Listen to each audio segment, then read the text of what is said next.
All right, John McIntyre here with Daniel Throssell. Daniel, what are you going to show us today or talk to us about today in this AI copywriting secrets bundle? Yeah, well, it's funny. I thought I'd come along and throw a spanner into your whole AI copywriting secrets bundle by coming on to talk about how I'm not using AI. Not using it. I'm definitely not using it for writing, and the ways that I'm using it for my business are like nothing obvious. So I actually wanted to come on and present a bit of an alternate perspective on why, for people who are afraid and getting caught up in the hype maybe that if I don't use AI, I'm going to be left behind. That I've been getting very, very good results without using AI, and I kind of want to talk about how that's working. Cool. Let's talk about it. Where do you want to begin? Well, um, yeah, you put me on the spot. So you're I it's easier when the host pumps me up. But remember we did a promo for this, right? This first volume product a couple months ago. Yeah. And I came in, I wasn't originally going to promote it because I had other stuff going on, baby being born, so on. And then I came in after everyone else had done the promo, and I ended up promoting it and being the top affiliate for it, right? After everyone was finished. And what I found interesting is that, I wasn't using AI for that at all. And so to me, there's this irony of a lot of copywriters talking about how great AI is to write their copy and how much time it's saving them. And I found that it's actually like I'm actually getting better results not relying on the AI. And so if you remember the way that I promoted that last one, it was a bit of a creative angle that everyone had sold this bundle and I came along and said, you know, everyone else has promoted it without me and I'm very annoyed about that. So I'm going to show you how to get their training for free. And that was a little hook that I came up with. Obviously, I offered something of my own instead, and that's how I got my free hook. But that was kind of creative thinking that AI wasn't really going to do for me. And by doing that, I got more sales than pretty much everyone else in that bundle. And so I am a big advocate for keeping the human touch in copywriting. I know everyone's doing that, but they're using AI, and I actually think the copy they're getting out of AI is not as good. So for me, what AI is really useful for is in areas in your business where you want to go from zero to average with minimal effort. So for someone like me, I am not on social media at all, right? I have a business where I don't use social media. Literally, the only thing I do is an email every day. And so for someone like me, if I did want to get in social media, AI would be, I think, a really good leverage tool for that because it can get me from zero to okay, good to great with very little effort. But where I think most people are going wrong is they are using the AI to try and make up for places where they should be aiming for mastery. So for me, using AI for the copy would be the wrong thing to do because that's where I am much better than the AI. And I think a lot of copywriters using AI to try and write their copy are falling into this mistake where they are trying to use AI and they're only getting average to good output. And by doing it yourself, you can actually get great output. And that's where I'm getting really good results. So I think it's more profitable well, I'm a huge advocate for keeping the copy really human based. And I think you can get a lot better results that way. Yeah, you probably can. I mean, it's tricky, right? Because it depends on how good a given copywriter is. Bob Bly, we were talking about him before this. He said that he's been doing this for 45, 50 years. He's like, man, if I'm not better than the AI, I've probably been wasting my time. I've been writing copy 5 days a week, 12 hours a day or something like that for the last 45 years. I should be better than this AI at this point. Um, it's tricky though, because I think there's some leeway here. Like from what I'm seeing is like you take a you take a person who's never really they haven't done much copy. Maybe they've studied like a little bit. Like they'll might be able to get some okay stuff out of ChatGPT, but there's a huge, what I've seen, a variation in what someone's bringing to the table. Kind of like if you had an employee, it wouldn't even matter what they're employed for. You need to understand like what the job is to get what you want out of them. If you don't know like what they're whether it's coding or marketing or copywriting, if you don't know how to explain what you want, if you don't know what you want, they're not really going to be able to give it to you. So it's this interesting That's where I'm coming from, and that's probably where I'm at with it. Is it's like the craft or the art of copywriting is still required, because if you don't have that, you don't know what to ask. You don't know how to even talk to ChatGPT. So it's this weird thing.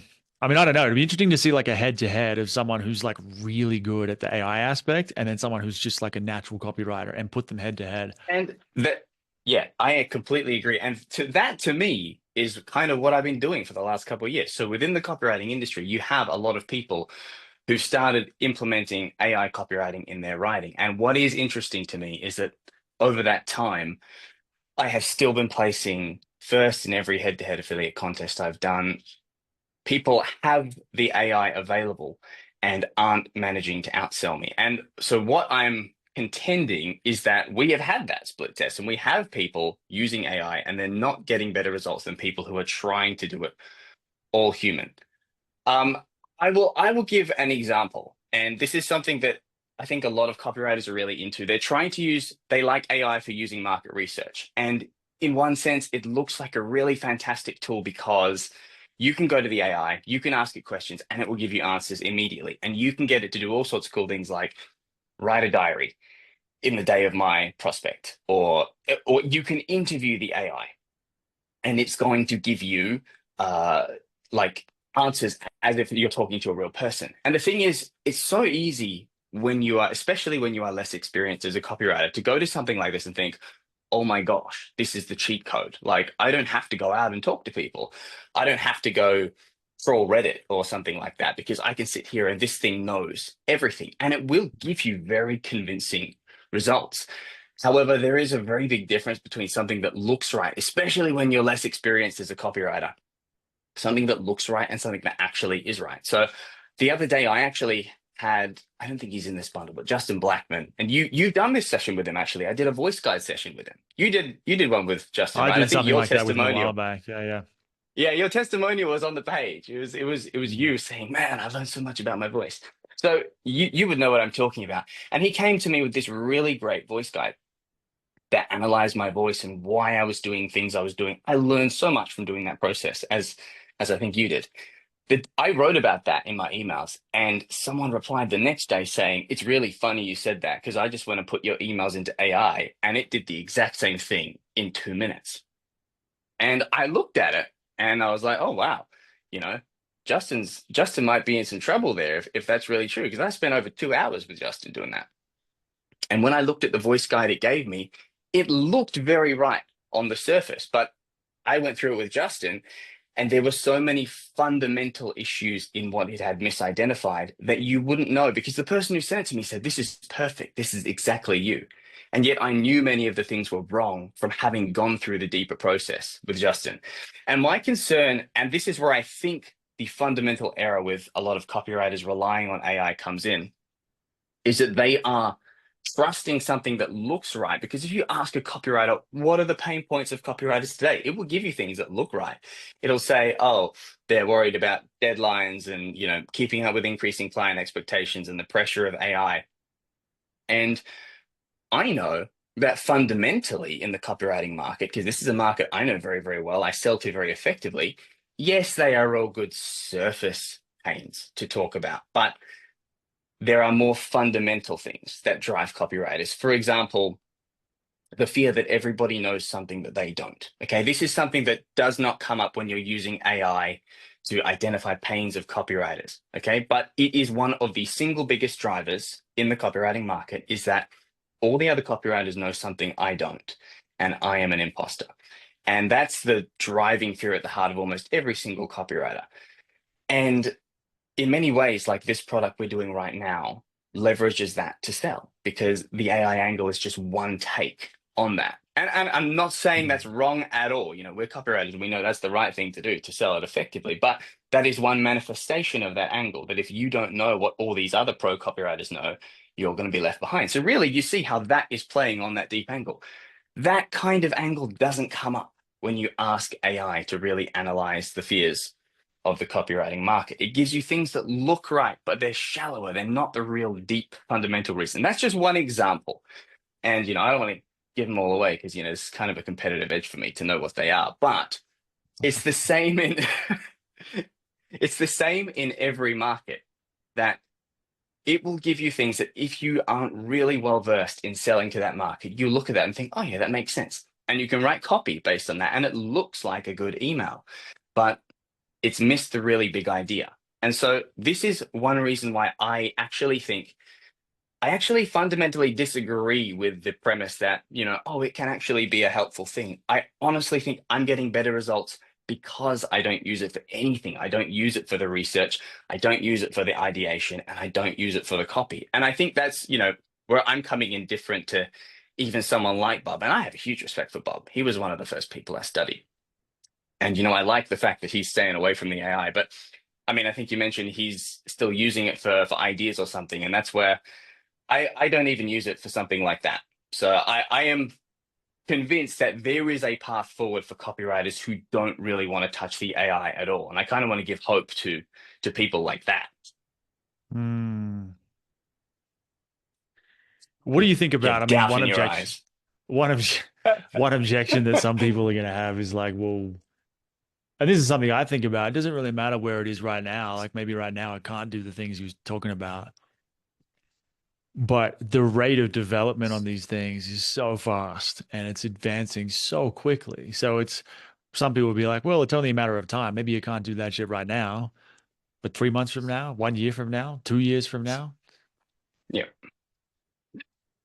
I love that question because I have a very different take on it. So here is my perspective on that the AI learns from just reading as much as it can, right? And they say that the hindrance to developing more complex AI models is just the amount of data that it's going to need. But that's the fundamental premise. The AI learns by reading more and more stuff. The problem is, until such time as we are actually going to selectively train a large language model designed for marketing, and maybe someone will come up with the millions or billions required to do that. But until such time as that happens, it's training on everything. Now, what you got to understand is that in any field, the truly best stuff is always a fraction of what's out there. And so I will give the analogy of even within marketing, we have all of advertising and marketing. And, there's creative brand advertising, the ads you see on billboards, the ads you see on television, and 90% of it is garbage, ineffectual garbage from people who just go to university. They take a marketing degree. They think marketing is about having a funny gimmick and then, the product name at the end. And there's a small subset of marketing by some crazy guys called direct response marketers. And what these guys have been doing for the last 100 or so years, as you and I and everyone listening knows, they were tracking what works. And they were doing these things that completely bucked the trend. So while everyone else was using big pictures in the ads, they were devoting the whole ad to text. And they were writing really long copy. And they would sometimes use, people like John Carlton or Gary Habit would write things, and non-trained marketers would look at that and be like, that's way too salesy. No one would ever buy from that. But the direct response marketers knew because they were testing what was working. Yet they were only ever a fraction of what was out there. So if you get an AI, and this is not hypothetical, this is really how it works, and say, go and train on advertising, it reads all the advertising. It reads everything. And it is not going to selectively filter for the very best out there, which is why when you go to ChatGPT and say, write me a sales email for X with no other context, the email sucks. Now, I'm not one of those people who say, oh, AI is just terrible, because I know you can get a better output if you prompt it right. And that's what this product is about, right? All these other copywriters are sharing ways they are doing that. They can give it the right prompts, the right context, you will get a better output. But the reason that it gives you a bad output first up is because that's what it's been trained on. And that is a fundamental problem inherent to the way the models are trained, that it's trained on everything. And yet what works is always going to be a tiny subset of that. And so that's why I'm not as bullish on the fact that AI will necessarily improve, because unless they actually train a large language model they get the model and they say, screw 99.9% of the internet. We're just training on Carlton and Schwartz and Hopkins and Ogilvy and, people like Kim Schwalm and me and Ben Settle and you, whatever. And we're only going to put that stuff in. Okay. Then I would say, yeah, if you could invest in a model that does that, And I'm talking about actually training the model, not giving it context and stuff that people talk about, which isn't actually model training. That would work. But the way it currently is, AIs aren't being built to write marketing. And so I don't believe that fundamentally they are going to get to that point that they're going to replace a copywriter. I really think that the problems that we have that we're talking about are always going to be a part of the way the large language models work. The other analogy is something like Uber, that when it came along, because of all the venture capital money and everything, it was so cheap, it was so attractive. You had these really, really cheap rides, and everyone's like, whoa, it's just going to change the game. It's just going to get better and better. And actually, it plateaued and even dropped off as that money dried up. It actually didn't monotonically increase. So I contend there are some cases where it looks like a technology is going to monotonically increase and get better, and that actually doesn't happen. I'm not saying that's necessarily the case for AI, but I just think it's worth considering the alternate perspective, because a lot of people have had this view that, wow, it got so good in the last 3 years, just extend this trajectory and look what's going to happen. And I'm not necessarily that bullish on it happening. Does that make sense? Makes sense to me. I mean, to me, it highlights what, having done all these interviews, these sessions with people, what I keep seeing is that, like, it's kind of like you have ChatGPT, which anyone can use, and then you have the end user, like, take my mom, for example. This isn't really about copywriting, but she doesn't use ChatGPT as far as I know, right? So right now, I think there's an opportunity. I don't know how long this will be around, is to build, it's really like the interface layer. My mom, she goes to church, right? So I could be like, she's probably not going to go to ChatGPT and ask it for a daily devotional, some Bible verse every day with some commentary on it, right?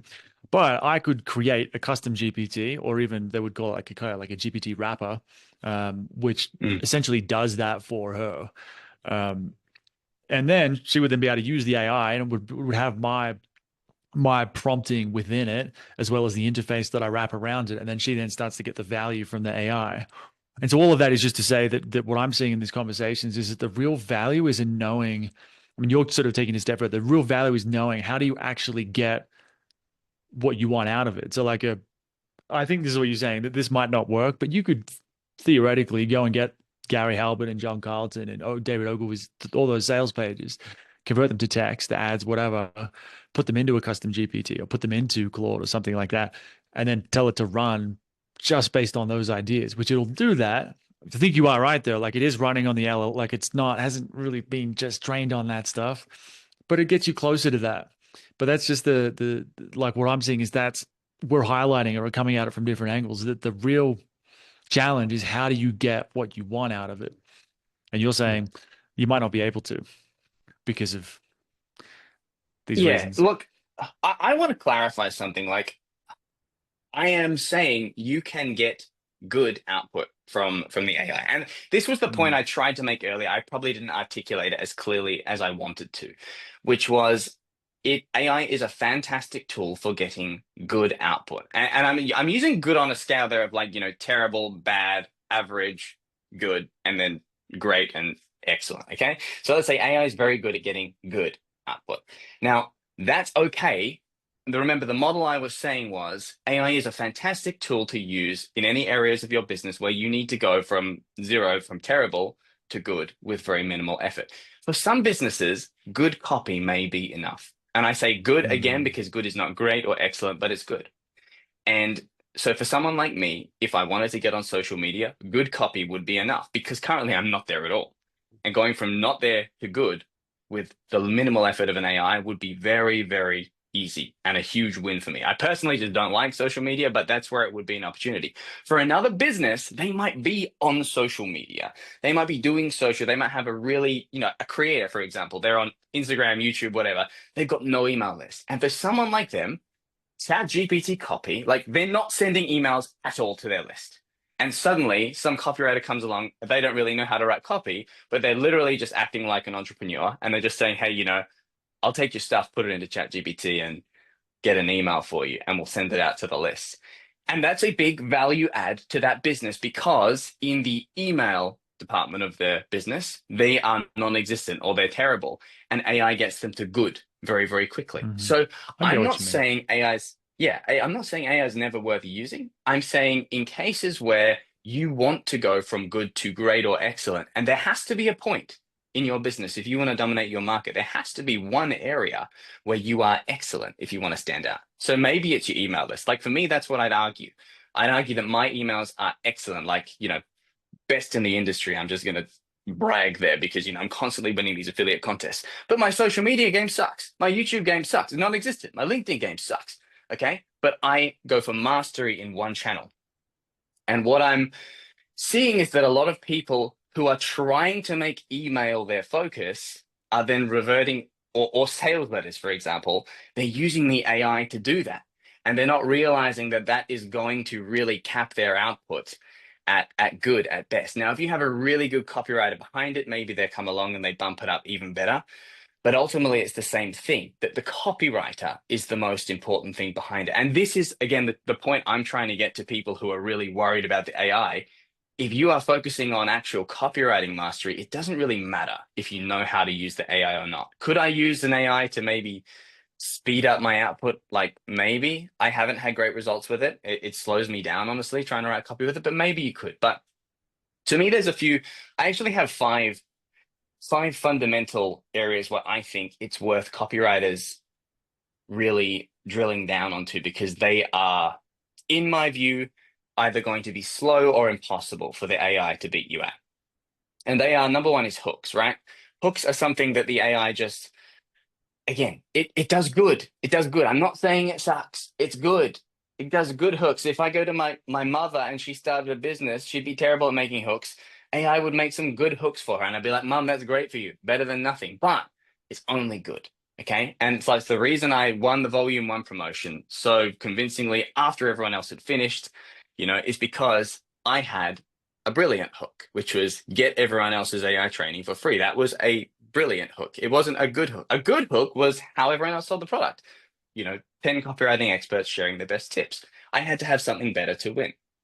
So hooks is number one. Number two is big idea generation, which is kind of similar, but the big idea is not always the hook. So the big idea behind the sales letter, again, I'm not convinced that large language models, by virtue of the way they're trained on everything, are capable of the breakthrough ideas. Like you have a Stephen Georgi doing his, what was it, his Genesis sales letter. That thing is just amazing. And just the big ideas behind a good piece of copy, again, require the human to be there.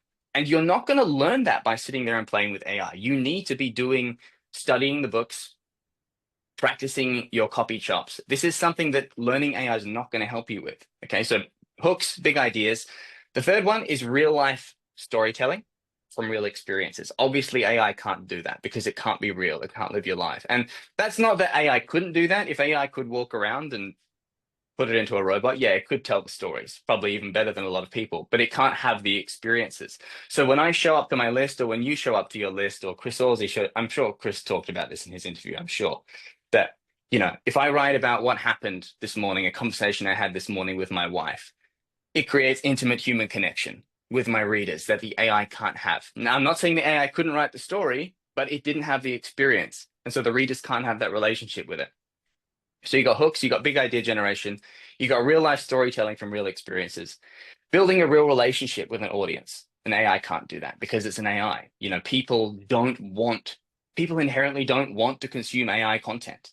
And that's also a big advantage for human copywriters who don't want to use AI, is the knowledge that the average person on the street, they'll consume AI content if they know it's AI, but once they know something is AI, they just inherently don't like that. They inherently want to know they're consuming something that a human created. So that's a fourth human advantage. And the fifth is just moments of brilliance in whatever you're doing, subverting stereotypes, not stereotypes, just archetypes. I'm missing the right word. AI would be great at coming up with the right word for me here. But subverting things that everyone expects. And this is something I've done in my emails all the time. I will do things completely unexpected or really shocking or something that no one's done before. And again, you're not really going to get that kind of output from a machine that is trained on what everyone else is doing.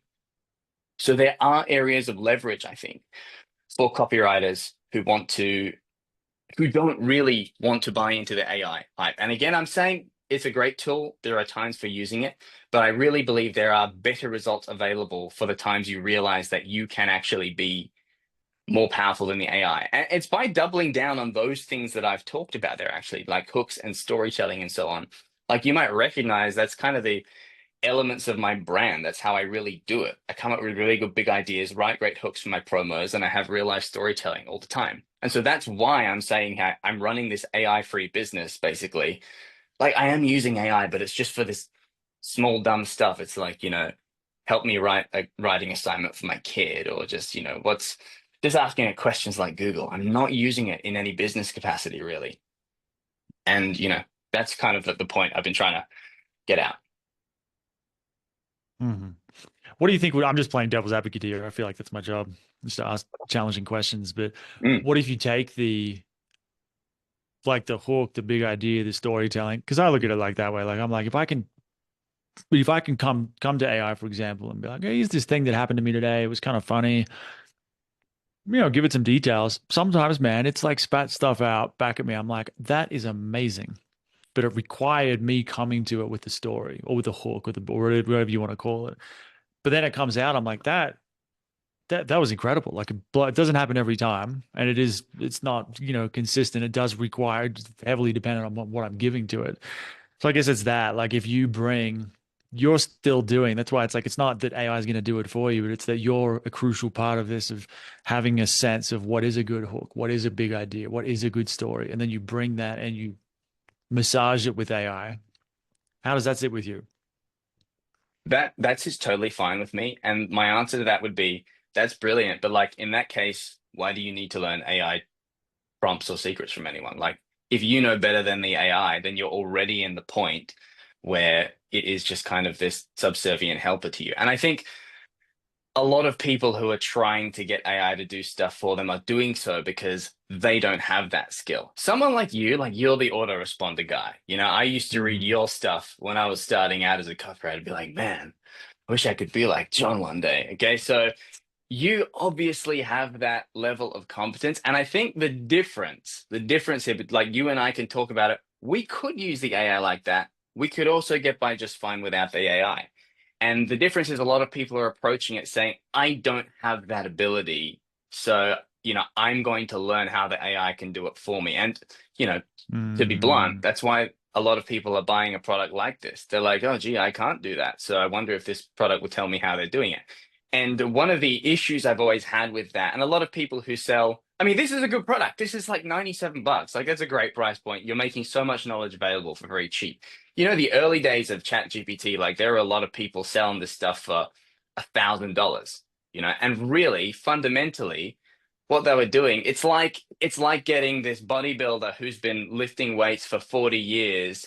And then he comes along and releases this course and he just pulls up his shirt. He's like, get my 30-day program to get jacked. It's like, these other people aren't going to get your results because they haven't put in the work that you have. You could do anything. You could do the most stupid workout program for the next 30 days. Like you could just lie on the floor and spasm around for 30 days and then say, look at the abs I've got because of the work you put in before. And that's the issue I have with a lot of people who are paying to learn how to use AI is that they're effectively like the fat lady trying to buy the bodybuilder's course, not realizing that it wasn't the AI doing it, that the AI was just subservient to the guy who had put in the time to master the skills. And that's why I think when you focus on the right stuff, it becomes your choice. At that point, like if you get to that point and you want to use the AI, great. But you also then have the choice. It's like, wait, do I actually need this thing? And like in my case, I'm like, actually, I don't. And I'm not using it just as just to turn up my nose at everyone else. I genuinely find it slows me down because even when mm. I run my ideas through the AI, it comes back and it spoils stuff. Like it misses good things. And I'm like, oh, why did you do that? And I have to go back and edit it. I'm like, what the flip am I even using this thing for? So that's my take on it. I just think once you are at the point where the AI could be helping you, you don't even really need it anymore. Right. I mean, I feel like we're working our way to the same. This is what I was been trying to explain before is like and I keep highlighting this when I talk to people. It's like, if you don't understand copywriting to begin with, you haven't read the books, you haven't taken courses, you can't write a good email on your own to start with, you're not going to know how to do any of this stuff with AI. So that's like even this like product, it's like partly AI, but there's also a lot of just basic copywriting shit of like, what is a story? How do you tell a story? And then if you can learn that, and that's why I keep telling people, it's like it's heavily, it's you're not going to go to ChatGPT not knowing how to do it. Be like, write me a killer email about that sells Upwork in 1 hour, Daniel's course as an affiliate. You won't get anything good out of that. But if you can write a decent email to begin with, which it sounds like we're actually saying Mm. the same thing now. If you can get to that point where you can write a decent email like to begin with, and the AI is like, you can sell without the AI. All the AI is doing at that point is maybe saving you time. I find it can save me time. It's also kind of fun sometimes just to see what it comes up with, like a brainstorming partner or something like that. So it sounds like we're almost saying the same thing in different ways, if that makes sense. Yeah, no, look, I'm not disagreeing with the word you said there. Really, that really does kind of sum it up. The only difference I have really is, and look, I'm gonna sound like a jerk to say it this way, but I will say it this way because, whatever. But I'm like, to all these other copywriters, saying, yeah, AI is so great, AI is making me so good. I'm like, beat me in the contest then. Like, you know, do better than me. We have lists that we build ourselves. You got AI tools. It's Outsell a fair me. point. And and again, I'm only saying that just to try and like put bluntly into words what I'm thinking. But it's I like get it. that's why I'm kind of thinking that while I agree with everything you're saying, I'm also saying like you don't need the AI at all. And all these people are saying, yeah, the AI actually helps me. I'm like, if it helps you, why aren't you doing better than me? Because you should be getting better results. Again, I didn't want to have to come out and say that bluntly because now everyone's going to listen to that and think, gee, what a jerk this guy is. But, that's where I come from. But I do agree with pretty much everything you said. And I think that'd probably be a good place to wrap it with what you said because really I'd just be elaborating on the idea that you've just given there, which I think is a very good way of summarizing it. Right. I mean, one idea that comes to mind with that is Oh, because within copywriting, for example, right, you have a very particular style, a very personal way of telling stories, things like that. You're very good at coming up with like whether you call it the big idea, the offer, right? So it's like I'm going to give you this the whole thing for free, right? We could say it's offer, it's positioning, and whatever the big idea. You seem to be very, very good at that. So it's like because there's the copy itself, which is almost like how you're expressing that idea, which is almost like a separate thing. And then you've got the offer, the way you're framing up what you're doing, like the with the Black Friday thing years ago, where you gave away your entire product suite, I think is the bonus if they got both upsells. It's like that's even like leaving out the issue of the copy, what ChatGPT might write, just coming up with that idea, which I think that's like the most important valuable thing you can do. And I personally know I've never seen AI come up with like good shit there yet. It can write the copy can be yeah. okay, I but mean, it yeah, needs that to that's begin kind of with. what I was saying. Yeah. Mm, mm. So one way Oh, to sorry. test Were it you, were would you asking me something? Sorry.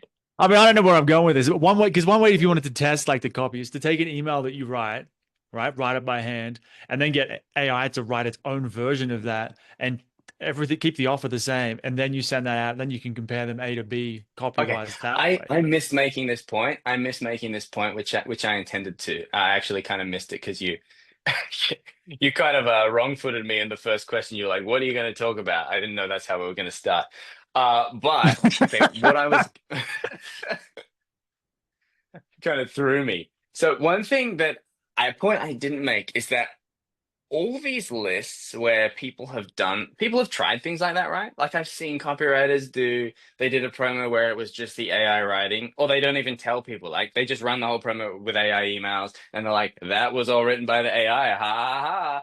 And then they're like, look how many sales the AI made. And how I come back to that is that every time that has been done on a list that's been nurtured with human copy and human relationship. And so the AI is tapping into the trust capital that the human built up.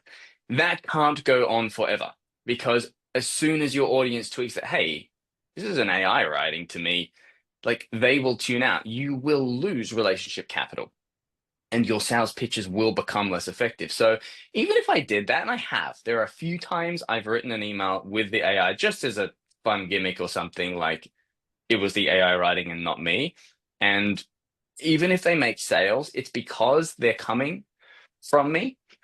There's another point which you raised, which a criticism people have raised, which is like, oh yeah, you're really good at coming up with the the offers or something, but how would you go if it's just the copy head to head? And I answer that by saying, number one, I built this list. I built this entire list just with copy. So if anyone else has had the opportunity to do what I've done, a lot of these people have been in the game far longer than me.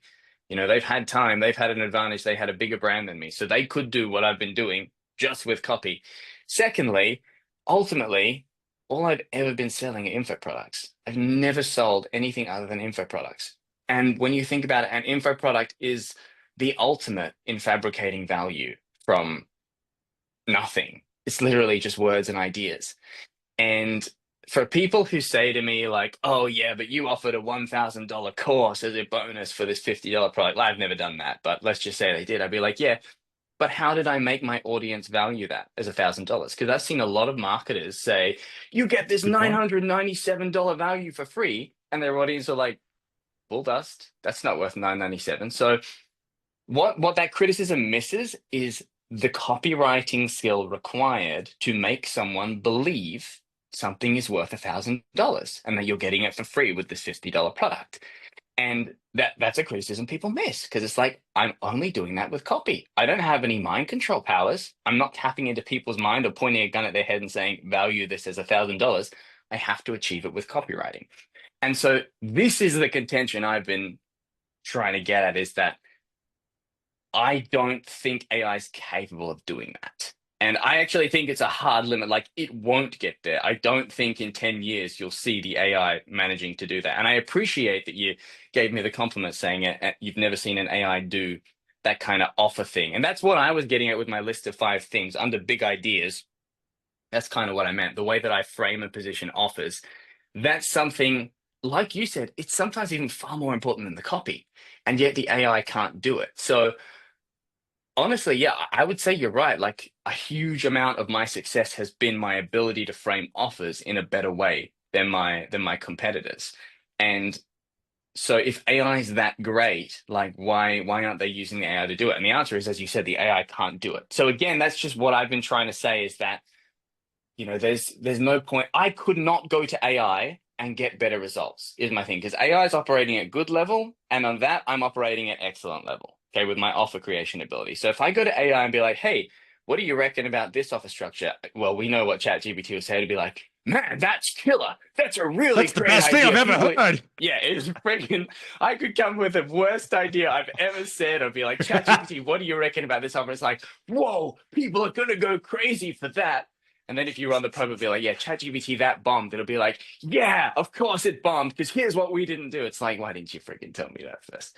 So yeah, I think there are just some areas where use AI, don't use AI. It's not what my whole message, the message I've been trying to get across, and kind of the theme I wanted this interview to be, was like, how to beat AI powered copywriters, even if you don't really use AI. And that is, once you are investing your skills in the right areas, which is, again, it's that hooks, big idea generation. I put offer creation under that, right?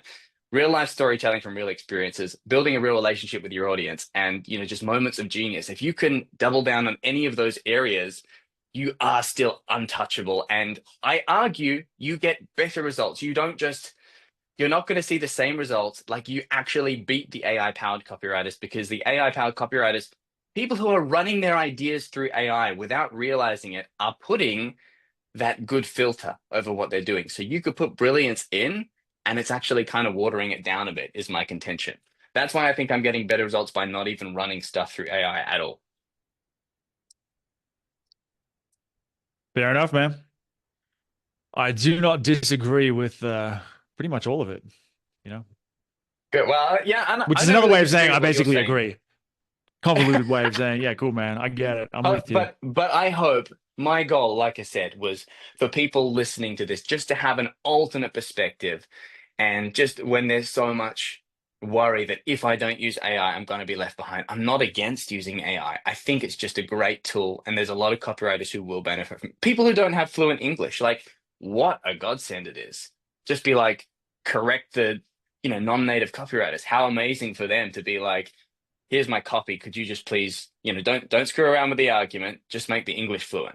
And it's like, bam, wow, what a value add. But I just think at those really top levels, like to really make it and make yourself indispensable, you just really need to invest in those areas where AI can't do it. And I want to show people that there is a way to not only, be okay, but to even thrive and outperform AI powered copywriters. One thing I didn't mention, I'm sorry for screwing the flow of your interview, but I know a guy who's running an e-com agency, right? And his hook is like, we don't use AI. Like we don't outsource and we don't use AI.